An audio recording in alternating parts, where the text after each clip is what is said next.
بسم اللہ الرحمن الرحیم صلو علی الحبیب صلی اللہ تعالیٰ علی محمد صلی اللہ علیہ وآلہ وسلم۔ السلام علیکم گائز، ویلکم آن بسم اللہ motivational speaker channel and today is our topic. آج کا ہمارا عنوان ہے درود شریف کے فضائل۔ درود شریف کے بے شمار فضائل ہیں جن میں سے کہ کچھ بزرگان دین نے بیان کیے ہیں۔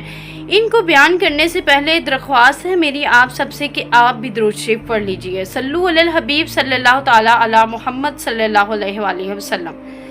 آپ صلی اللہ علیہ وآلہ وسلم نے فرمایا، بڑا بخیل ہے وہ شخص جس کے سامنے میرا ذکر ہو اور وہ مجھ پر درود شریف نہ پڑھے۔ آپ صلی اللہ علیہ وآلہ وسلم پر درود پڑھنے والے پر اللہ بھی درود بھیجتا ہے۔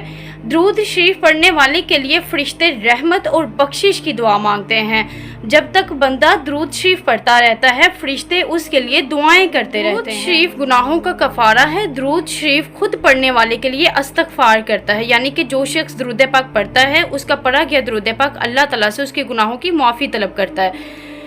درود شریف پڑھنے سے درجات بلند ہوتے ہیں اور درود شریف پڑھنے والے کے لیے ایک رات ثواب لکھ دیا جاتا ہے جو کہ احد کے پہاڑ کے برابر ہے۔ درود شریف پڑھنے والے کے سارے کام اللہ اپنے سپرد لے لیتا ہے۔ درود شریف پڑھنے کا ثواب غلام آزاد کرنے سے زیادہ افضل ہے۔ درود پاک پڑھنے والے شخص کے ایمان کی گواہی آپ صلی اللہ علیہ وآلہ وسلم خود دیں گے۔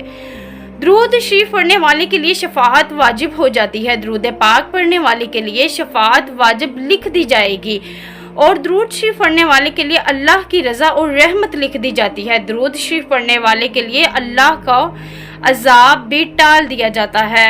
اس کی پیشانی پر لکھ دیا جاتا ہے کہ یہ نفاق سے بڑی رہے گا۔ درود شریف پڑھنے والے کو قیامت کے دن عرش الہی کے سائے کے نیچے جگہ دی جائے گی۔ سبحان اللہ۔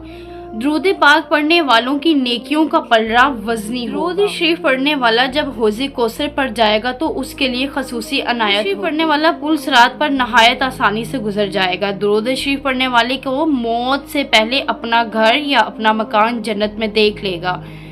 درود شریف کی برکت سے مال بڑھتا ہے۔ درود شریف یہ ایک عبادت ہے اور درود پاک اللہ کے نزدیک سب نیک عملوں سے زیادہ پیارا ہے۔ درود شریف پڑھنے سے تنگ دستی کو دور کر دیا جاتا ہے۔ درود شریف پڑھنے والا آپ صلی اللہ علیہ وآلہ وسلم کی زیارت کر سکے گا۔ سبحان اینڈ اٹس انفارمیشن صدقہ جاریہ۔ Please guys like share and subscribe it. اللہ حافظ اینڈ ٹیک کیئر۔ صدق اللہ العظیم۔